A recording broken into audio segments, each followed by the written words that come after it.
I felt like I was having progress. It wasn't the cars, it wasn't the houses, nothing physically was coming in, but I was personally growing. All right, welcome everybody to Success After Dark podcast. We got my co-host Vlad right here, and we got two new guests today on the show. We got Miss Christina Aivalis and Sayna Alipanah. Hi. Hello. Y'all good? Hi, friends. So today we have women, successful women, right, on the podcast, and we decided to have this episode kind of highlighting some success stories. You guys know every single podcast we're going to be highlighting some success stories, and we're going to talk about a lot of things. But today I feel like it's going to be really good because we haven't had a females on the podcast, and today is going to be the day. So welcome Christina and Sayna. Let's Congratulations. So let's start with this. Should we start with stories, Vlad? Is that what we're doing? Yeah, the first episodes we were talking more so about my story, Rakan's story. We had Armin on the show. Yeah. Give us 5-minute rundown how you guys came from where you came from, and a little A to Z, and how you guys ended up here on this couch with these mics. Yeah. And this lights Let's do that on a Saturday night. Start with Sayna. So, my name is Coach Sayna, and honestly, my story is pretty similar to, I just touched this, but it's very similar to Armin's, but in a more legal way, I guess. I'm kidding. But also Middle Eastern. I came from the Middle East when I was like 7 years old. I do come from a family that's like super, super focused on education and school. My dad's an engineer, my mom's an accountant, and they were very focused on like, just go to school, go to school. So I was supposed to go down that path. I was supposed to go to law school. I even wrote my LSAT. I still have some applications open, reference letters, everything, and I never submitted them because COVID hit right when I was supposed to submit everything, and I wanted to go to the US, so international.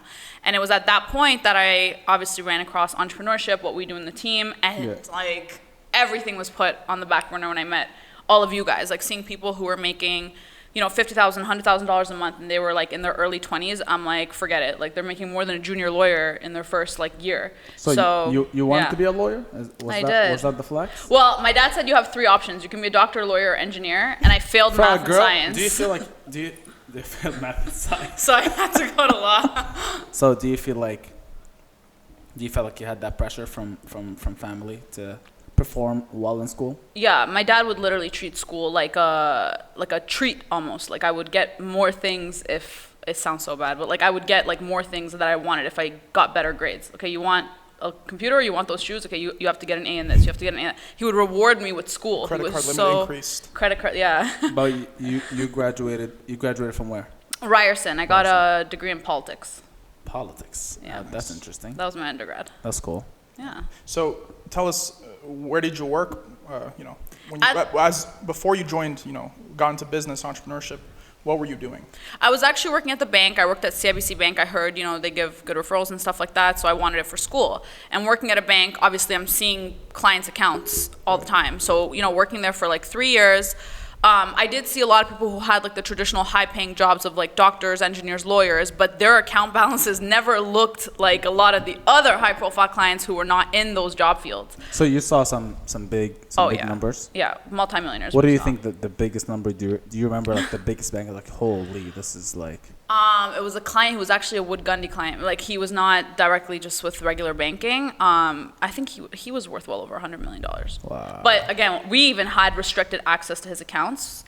It's so funny. The accounts that I could see were almost like his play accounts, and even that was crazy. Demo. Yeah, we couldn't really see his full account, but we saw like if anyone's a Wood Gundy client, you could tell that they're very, very. So why would you? What would be the so? You graduated. You wanted to be what your dad has set for you. Mm-hmm. What changed?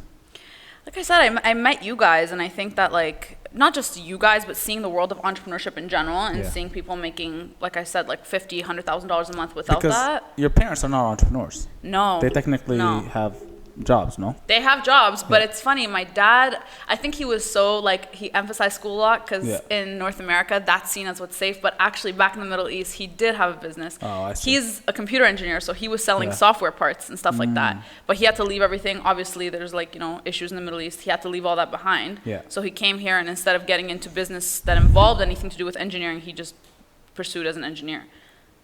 Yeah. Interesting. So, did you have success right away? Did it take some time? It took me. Am I allowed to say numbers? Yeah. I think I made my first 10,000 like 2.5 months into the company. 10 grand. 10 grand. 10 grand in a month. Yeah, because I hit a bonus pool. But at that time, again, I don't think I really even knew what I was doing. I just kind of saw everyone around me, and I'm like, well, I'm not going to question what they're doing. Clearly, they have what I want, so whatever they're doing is working. I'm just going to copy them. Wow. Like, I don't really care what they're doing. I'm just going to copy. And that's kind of how I saw success. Yeah. Pretty fast, and it just like that sold me on everything. We kind of knew of each other. Yeah. We'll talk about that story. Yeah. But let's go to Chris. I want to hear Chris's story because Chris has an interesting story. So they always say interesting because of, Vlad said that it's a weekend and we're kind of here. By the way, Sayna and I actually knew each other as well from friend groups. That's a little messed up. Let's just say 3-4 years ago, they wouldn't be in a studio on the weekend. And that's exactly a good point. 3-4 years ago, just like, they said, you would find Sayna and I, especially myself, partying out at clubs, having a good time. And so, getting into entrepreneurship and being surrounded by, us and people that are, in entrepreneurship, seeing a lot of successful women, successful men I saw. Successful women, I wasn't really surrounded by, women that were actually diving into business or diving into entrepreneurship. And, for me, traditional system as well. By the way, my sister is a lawyer. So I come from a European household as well. So there's really one route. You go to school, you get a job, and that's pretty much life. And so for me, from the very get-go, I actually didn't even know what I was passionate about. I had no idea what I wanted to do with my career. So, and being in a European household, there's no such thing as taking a year off. That does not exist. So at the time, I was like, business is safe. And I'm into fashion, so I literally just chose fashion business management, which is a program. And I was very lucky, after graduating, I got a job into my career right away. So I was working as a fashion buyer. And it was just 1 year into working that I already realized that this is just not going to get me to the bigger places that I want to see. Right, I was just 1 year, and I was 21 at the time. I'm 24 now. So 3 years ago, when I was 21, I was like, I've only worked for 1 year, and I'm already living this paycheck to paycheck life. I'm already struggling to pay bills. I'm already struggling to, buy the things that I want or, go to the places that I want to do. So that's when I shortly realized, and mind you, I was surrounded by people that were in the career that I was working in for 5 years, 10 years, and it was the exact same thing that was always the issue: money, time, freedom. And that's when I realized, okay, I can either just do this traditional system that everybody continues to do for the rest of my life and, complain about the same things that a lot of the 99% of people complain about, or I can do something about it. And that's when I obviously got introduced to business, got introduced to, entrepreneurship. And I just got to a point where I was like, I'm 21, what do I have to lose but so much more to gain? And 3 years later, I have not worked a 9-to-5 job since, and I've been able to really do the things that I know a 9-to-5 just personally was never going to be able to do for myself. Yeah, but you didn't have success really early. Like Sayna kind of had her first check a little earlier than you did. So kind of what happened there? What happened there makes it sound like something is wrong. No, I'm just asking. Like, it's normal in entrepreneurship not to have it's success normal. Yeah, for and years. But we wanna make sure that people kind of know how long it took you to have success. Yeah, absolutely. So for me, I did not have a fast success story at all. To be honest, my first year and a half in business, it was just flat out, no physical results, right? When I'm talking like an income or hitting milestones in my business. And I actually love that, by the way, because it kind of inspires people to understand this is what entrepreneurship is all about. But that full year and a half that I did not see results, I was making a lot of internal results, and that's something that I share with the people a lot. Because understand, I'm coming from, at 21 years old, a lot of people switch to entrepreneurship and they just expect to be successful right away. And yes, I'm in the online space, but I compare it to any type of entrepreneurship or traditional business. Your first couple of years, you can't expect to see results. Right, you're definitely into the business aspect. So your first couple of years are building up credibility, getting consistent and, developing yourself. So my first year and a half was no physical results, but, it definitely built me to the point where But you became a personal development junkie. Like I remember you start like, cause I was technically the guy that read the books, the guy that listened to the podcast, and you kind of took that and you kind of had a very different look into it, and you really got addicted to books and stuff. Do you want to talk about that? Yeah, so the fact that you said books, it's hilarious, because before I started entrepreneurship, again, I was the party girl. I was the club girl. So I didn't read books in high school. I didn't read books in college. So when, I was surrounded by people and I saw successful people read and do personal development, I was like, that's not for me. Like, that's just so not me. And then, when I saw someone like yourself, but just seeing, I understood successful people are where they are because they develop their skill sets. Yeah. They're learning, if you look at everything that we need to be good at in terms of business, whether it's speaking, sales, social media, none of us have these skills when we start. Yeah. Yeah. So I fell in love, to go to your question, I fell in love with, the whole aspect of personal development. Going back to that first question, I fell in love with it when I didn't have success for my first year and a half, because I realized this personal development is what's going to get me that success, which is going to get me those results. And one of the things that I love about that, and it kind of, because it took me time for success as well, and I'll never forget that, I felt like I was having progress. It was money. It wasn't monetary progress. Like, it wasn't the cars. It wasn't the houses.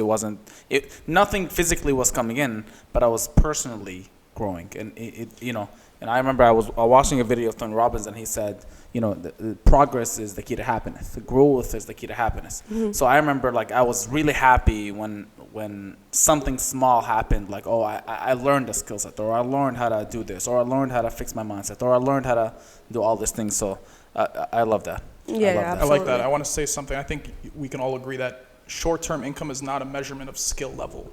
Like, people can get lucky in business sometimes, but over the long term, your income and your skills are going to correlate eventually. We've seen that we've happen seen some roller coasters. Yeah. I want to ask you two ladies, for anybody watching, starting, trying to, regular person working a job 9 to 5.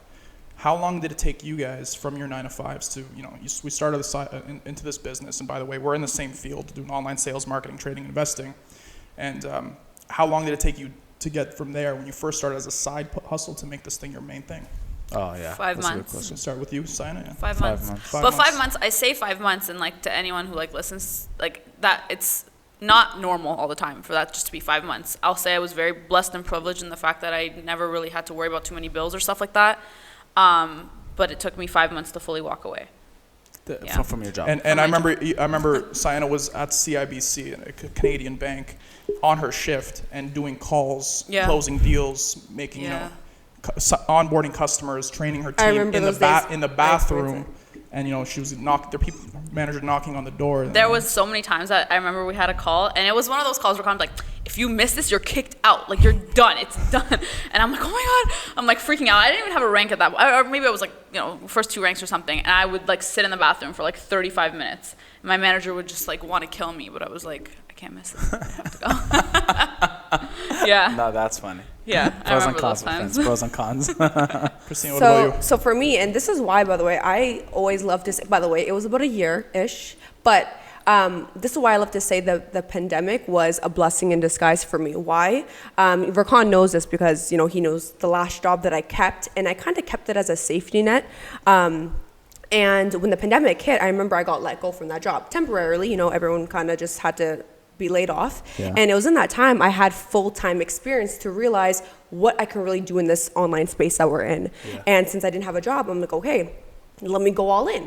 And, I went all in. I think it lasted about 4 or 5 months, so that when my work called me back, I pretty much said, I'm not going to come back, and that's when I officially left my job. But this is why I'm saying the pandemic was a blessing in disguise, because I didn't realize how powerful the online space is and what you can really be doing for yourself if you take advantage of the time that you have. Because, I left having over a full-time income during those 5 months that it was a pandemic. Yeah. Right after that, I was like, I will never go back after realizing the type of money you can make from the things that we do. So we can talk about the pandemic a little bit. It worked against a lot of people, but it was a benefit for a lot of people. Absolutely. And I know some people that kind of lost their businesses, and I know some people that kind of lost their jobs. I know people that were not able to evolve quick or pivot quick. A lot of people were reacting when we were thriving, not being proactive. You ladies want to talk about, so now the pandemic is over, and we maybe head into a recession. We may already be in a recession. Who knows? You want to give the viewers some, 2 tips, maybe one main tip, what to do starting now, how to capitalize in a recession, because recessions do create the most wealth in history? This is the time that, like, especially we are in a recession, not even just going into it, we are in a recession. One, you do need to learn high income skills and develop more forms of income. The more skills that you have in this world, the more you're going to actually get paid. So what's a high income? What is? Like, I'll be honest, anyone who's listening, if you're not already, get into sales. Some sort of sales, direct sales, network marketing, whatever. Like any sort of sales, learn how to actually sell properly. Learn that skill set, get it under your belt, and start to create a form of income from that. I actually watched who was it? Can I say his name? Okay, Andrew Tate's. I was watching one of his podcasts. Can't say his name. Our favorite. I don't know if it's a controversial on here. He's probably going to be here at one point.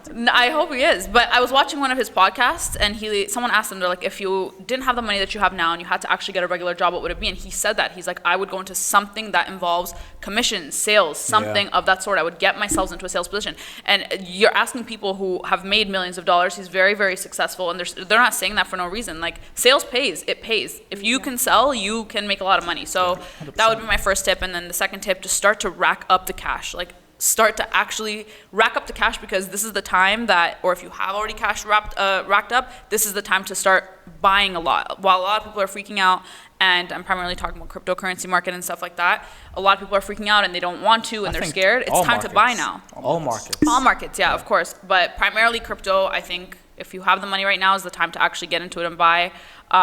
Don't freak out, even though prices are low. This is the time. So those would be kind of my two. Yeah, definitely educate yourself on the crypto market. Yeah. Be smart about it. Yeah, I mean, all markets, you're right. Real estate's down, all markets are down. But I think real down. estate will still have it will. like a little more dip, predicting a little bit more, almost 10 to 20%. Yeah.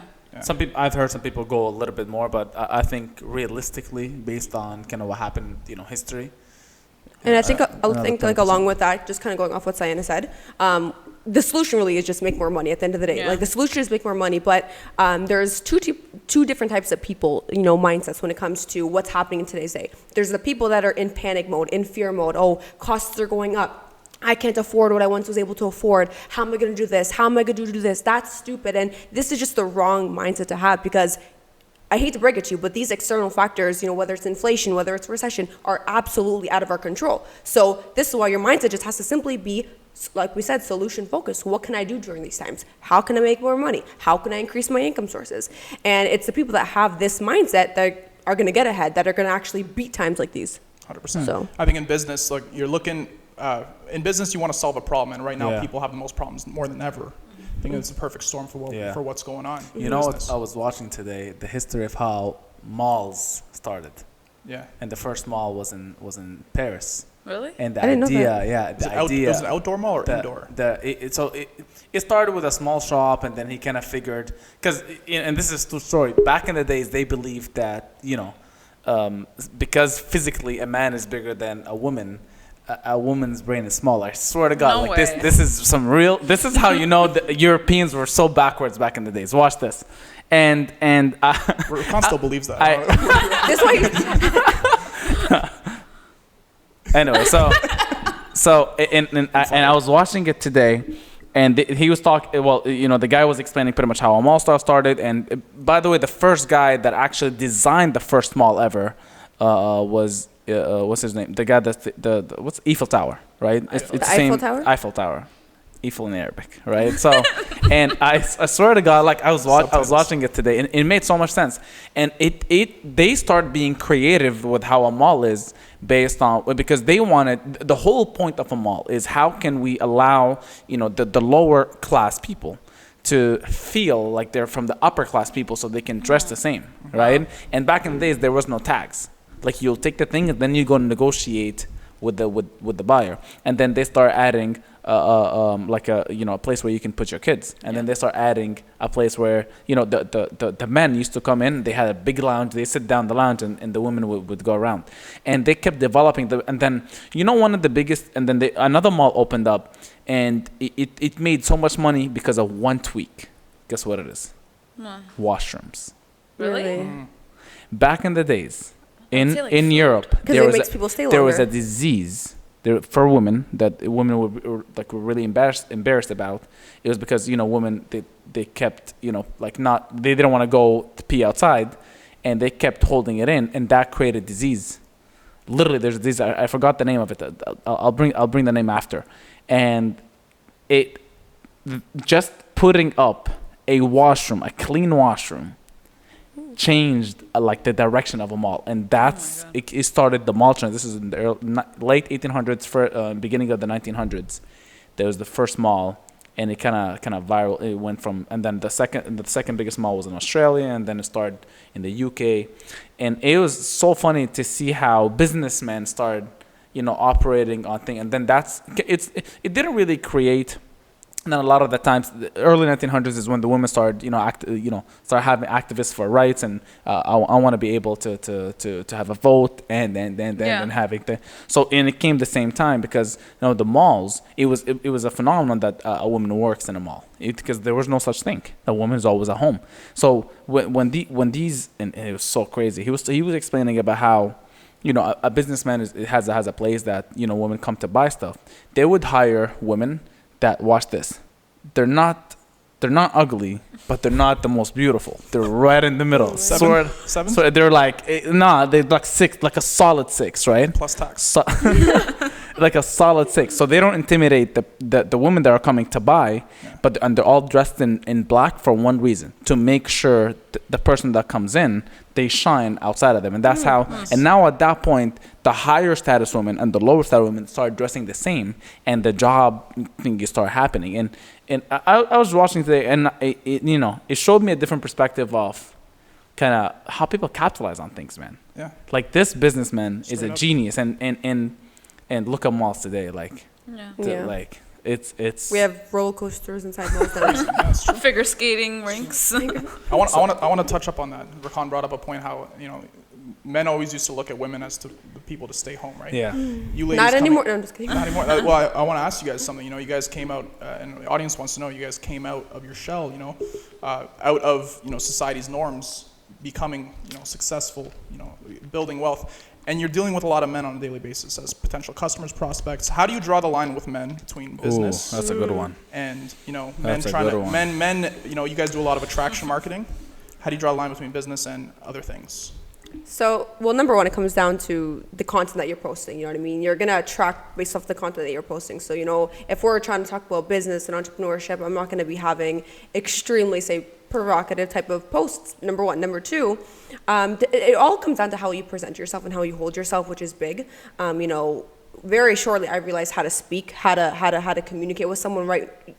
When I get a DM, I can tell if it's a DM. I want to know what you do. I would love to learn about business. Or if it's like I want to hang out sort of message. So I know how to draw the line and keep it very professional. Right. And that's something that I see a lot of girls when they're starting business or just entrepreneurship in general. They don't have that posture to try to hold themselves to show that, listen, this is just business. So it's really just being able to have that posture, have that confidence, and like I said, it comes down to the way you present yourself. Right, because I know you girls are familiar with this one.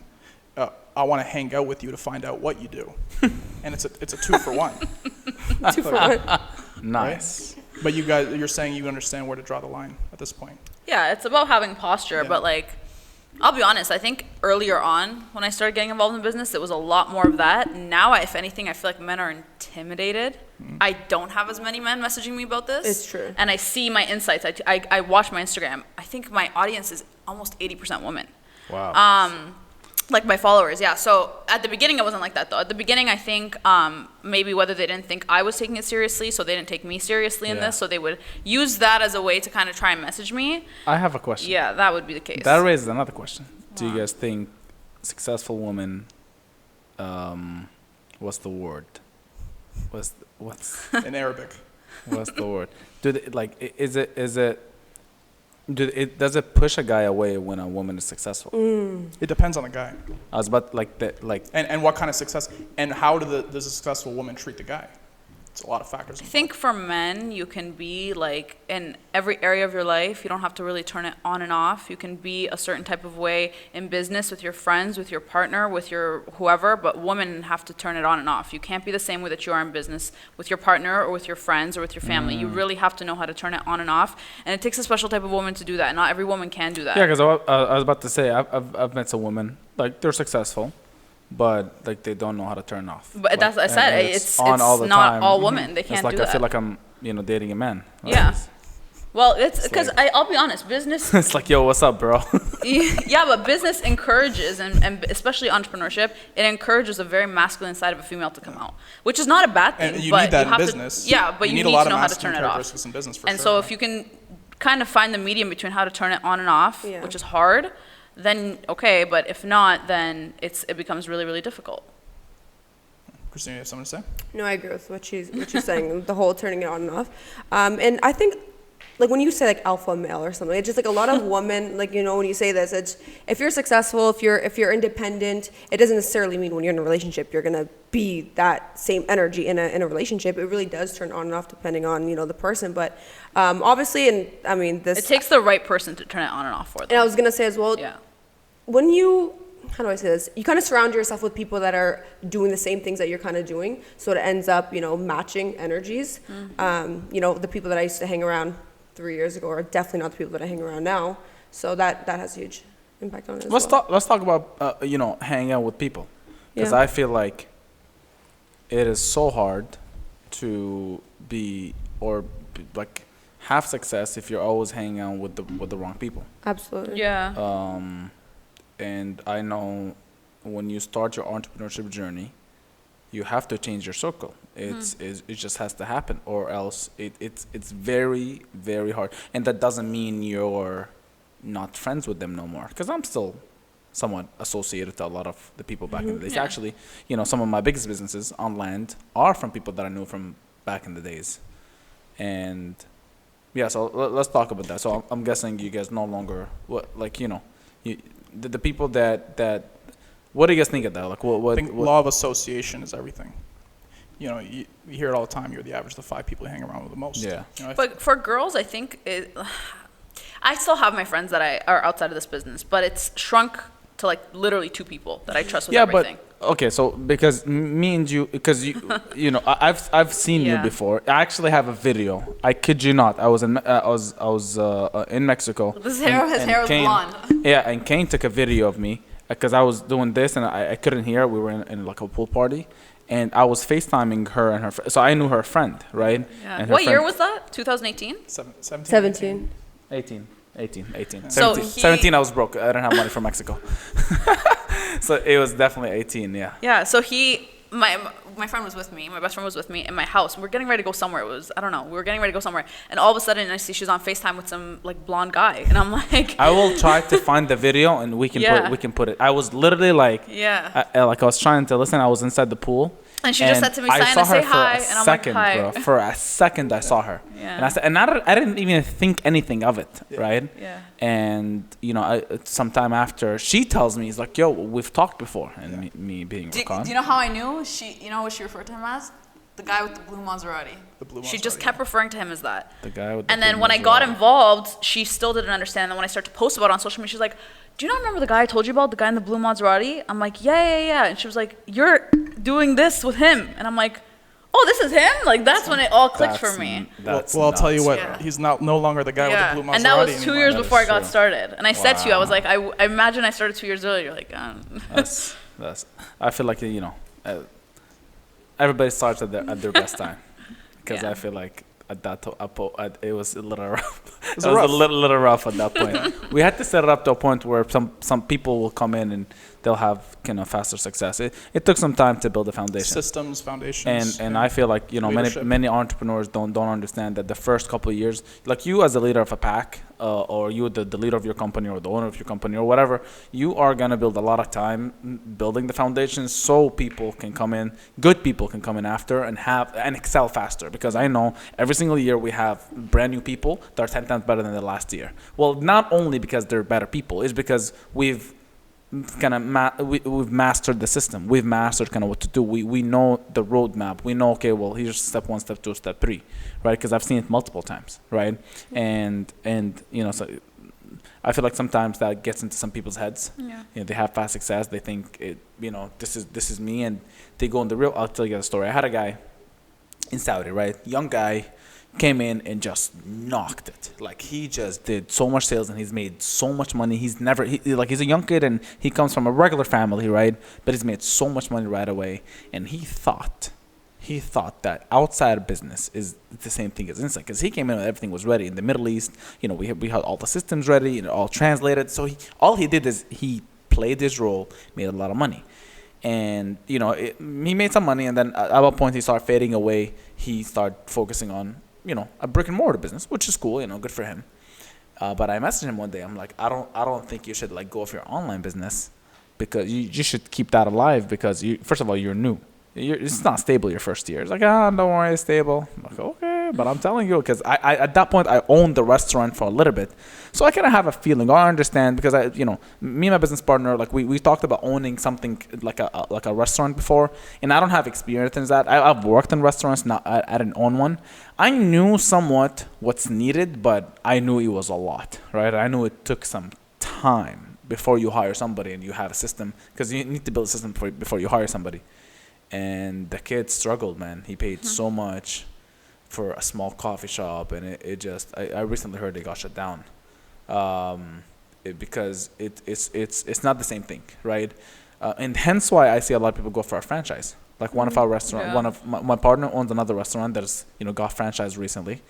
It's easier, right? So all you gotta do is set up a system, and once you set up a system in the name, it'll be easier. But let's talk about relationships. I feel like not like that relationships. I feel like I've had, and you guys will see on this podcast, we're gonna have a lot of people that I've had relationships with from the past that kind of developed over time. But I feel like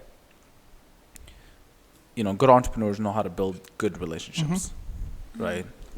So what are some tips that you guys can, because you guys are you're in the network marketing space, you need to be able to build relationships especially with somebody that already has the money or already has success outside of network marketing. You got to somewhat build a relationship with them so they can trust you enough to do network marketing, right? So what are some tips you guys can give us for that?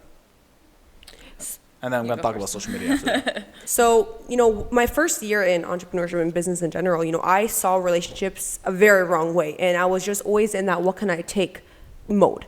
So every time I spoke to someone, I was like, what can I take from them? What can I take from them? And now, 3 years later, I realized that when it comes to relationships and, the people that I network with, it's all just about giving. What can I give you? What can you give me? In terms of like, what can we exchange? And also being a person of value, right? Yeah. For example, I had a call 2 days ago with, a girl. She runs a social media business, a marketing business, and she just asked me to have a call with her to help her with some social media points. I did not expect a single thing out of it, right? I didn't, think, what can I gain from this? What can I get from her? I simply just hopped on a call to build that relationship. Why? Because when you get your name out there and you're just in general having, these connections with people in all these different fields, all these different industries, which brings me to a second point, just network everywhere you go. When you're in the restaurant space, when you're in social media space, when you're in podcast space, just the more connections, the more relationships you have, when you're all just about giving value and just having these good relationships, just overall it's going to benefit you in the long run, in the sense that you guys just both are becoming successful together, so you guys can both benefit off of one another. Absolutely, because you might have something that they need, they might have something you need. It's not just you giving a service to them, it's vice versa. You girls know so many girls that do what you need, you know what I mean? It's like Yeah, I agree. And like, for example, even, so I get my lashes done. Yeah. And, my lash tech, she was just, by the way, I just always build amazing relationships with everybody that I come in contact with. So I've built up a very good relationship with her. And, the other day when I was getting my lashes done with her, she was like, oh, I actually had someone, they wanted to get involved in investing. So right away, I brought you up and I gave them the content. I know you, I trust you, you know what you're doing. I love your energy. So that good relationship that I had with her, I didn't need to tell her, if you know anybody, refer me. She just referred me because of the relationship I built with her. So that's really good. I think let's end it off with some social media, because I know you guys are rock stars with social media. Let's just say, let's talk about the importance of social media, and then let's maybe give a tip or two on, if I want to start social media right now, is it too late for me? So it's not too late, but I think the reason why social media was super important is because, and anyone who I've really helped, 99% of the people that I've helped, especially in this business, all came from social media. Yeah. I said this to one of my other team members the other day. I was like, she's like, oh yeah, my great-grandfather, whatever, was in like business. I'm like, your great-grandfather would be rolling in his grave if he knew that there's a free marketing app called Instagram. Because back in the day, they would have to be paying for these billboards and these things in the newspaper and radio. Like, we really take it for granted. So I think when it comes to social media, it's the best way to do attraction marketing. It's the best way that you can get whatever you're selling online out there without necessarily having to knock on people's doors and be that annoying typical idea of a salesman who comes with like a suit and a tie. Like, it's so much easier now. So social media is really the reason why I started to do this. And this is coming from a girl who, like, I think I had like 1,000 followers before I started this business. I had 3 pictures up. One was my dog, one was at the gym, and like something crazy. Like, I never really looked at it that way, and I had to have a mindset shift of like, okay, well, if I'm not creating content in some way to get paid, I'm just consuming, and I'm falling like almost victim of just on the back burner of this app. And there's so many ways. Like, if people don't realize this by now, Instagram is a pure marketing platform. Yeah. There's a whole section dedicated to just shopping. Like, this is not a leisurely activity. This is something that people use for business. So you might as well take advantage of it. TikTok as well. TikTok as well. So now I think with social media, that's how I had to kind of shift my mindset and look at it as like, okay, this is purely just business. This is work. This is not a leisurely activity for me. I'm not going to be sitting here and just consuming when I could be creating and getting paid off of it. So it's never too late to start on social media, ever. And I'm saying this as someone who used to be very, very shy. I was very insecure. I didn't want to get on camera unless I had a full face of makeup on. Like, it was bad. And it just came to a point where I'm like, I'm going to die one day eventually. Like, if people don't care about me now, they're not going to care about me when I die either. So I might as well just get it done now. And, you know, I was way too broke at that point to care what people had to say about me. Like, I don't care. I need to go and I need to make money. Y'all say whatever you have to say. I have to go and make my money.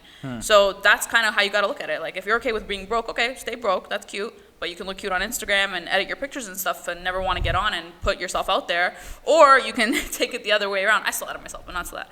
But okay, but so you can take it the other way. I love that. So we talked about it's never too late. No. But you mentioned a really good part, which is opinions. And I feel like that would be, I feel like the biggest obstacle in any new entrepreneur is opinions. Absolutely. Yeah. Like, it's From not like how friends, much- family. It's not how much people care, man, which is cool because I used to care a lot about what you know, people around me used to say. But this is why I wanted to build social media so much. And again, I say this to a lot of people on my team where, like, yes, the people who know you in your life, your brother, your sister, your mom, your aunt, your boyfriend, whoever, of course, they're going to judge you because they know the old version of you. They know the version of you that's also tried that job and this job and tried to go to school and you tried to do this and you tried to be an athlete, whatever. That's the version of you that they know. So they can't possibly see you being anything greater. But the people who don't know you and the people who you are just starting out with, or the people who you are posting for, who are going to see you for the first time, they see you in the highest light possible because they don't know your past. Sure. So they only know you for what you're putting yourself out there to be known for. So that's kind of how I start to look at it. Like, okay, you guys can judge me, but I'm not posting for you guys. I'm posting for the people ahead. Yeah, and I think you know, you could attest to that. When Sayna first got into entrepreneurship, a lot of your warm markets, a lot of the people that you knew didn't really support your business. I supported one person. Yeah, from my your close warm friends were clapping for you, but they No. I never had anybody. You never had, they never became never your had customers. Yeah. So Anybody became my 99.99% of your business today are strangers. Yeah. Or Every strangers. single one of them. Sure. Yeah. We're strangers. Yeah. I Which is a agree. big Cool. deal. So anybody thinking that, oh, I don't know enough people, or It's or, not you about know, the people you know, it's about the people you don't know in You this don't know. business. Exactly. Yeah. And You gotta- did the same thing with Yeah. TikTok, though. But I feel like it was all I feel TikTok. like that's any business. Like in the 100%. beginning, like, you know, when we opened our restaurant, you know, it was cool. Like some friends and family came in and they're not gonna come every week. It's just different Yeah. people start coming every single week, right? And that's But- kind of how business And is. this is just the power of the online space. So it's like there's so many people left, right, and center, countries Yeah. all around the world. There's no limit to the people that you can meet, the people that you can network, the people that you can build with, and that's the beautiful thing about working online, honestly. Yeah, but I feel like, you know, one of the things that, you know, I'm not a fan of is like when I have a friend that is just opening up any business, doesn't matter what they're really opening. If I know they're serious, I'm gonna promote them regardless and just buy something from them just to show that I'm here to support. Like I had a friend. Yeah. You know, open up like an online clothing. I know he ain't gonna last. He's trying something. But you know what? It's like his fourth business. It's like 10th business, not even 4th business. But you know, to me, it's like, okay, he's opening it up. I would love to see some sales. I would love to you know, I will share it on my story. But it doesn't. You know, even if I I don't have the money to buy whatever they're offering. It's not in my, I guess it's not something I like or I want to buy. At least I'll promote them to other people, right? So I feel like that's a part that it's missing a lot in nowadays society. Like they don't want to post something on Instagram from their friends and family. Like I've asked so many friends back in the days to just share like one of my products. It's free to share. Like you ain't losing nothing. Yeah. Some of them did, right? But some of them just yeah. And this is coming from us, so being in the entrepreneurship space, like we get it. So this is why we love when we see people starting these businesses and we're pushing for them, because it's like good for you. You're stepping outside, you're doing something different. It's so free to literally post something on Instagram or share something. So absolutely, I agree with that. I'll tell you what, those same guys that didn't want to share it 3 years ago, they want to share it today, man. It's true, because when I went back home, I saw a lot of people sharing. You know what's crazy? It's crazy when I started, my business, a lot of people that I know personally did not share, did not post nothing. And I see them starting little side hustles now. And then I get some of those messages like, hey, can you repost? Can you reshare? I'm like, so just because mine was an online thing, we didn't share it. But yeah, I agree. Huh, interesting. Well, my friends, my family, I think, first of all, Christina, Sayna, thank you so much. Thank you. For being on the podcast. Thank you guys. Success After Dark. My friends, my family, thank you guys for tuning in. We're going to have a lot more success stories for you guys. Let us know in the comments who you guys want, and make sure you guys are tuning in to our Instagram, to our YouTube, and to everything. We do a lot of giveaways, so make sure if we do have a giveaway, you'll see it in the middle of the video, and you just read the instructions down here. Vlad, my brother, thank you for co-hosting. And we're going to see you guys next episode. Peace.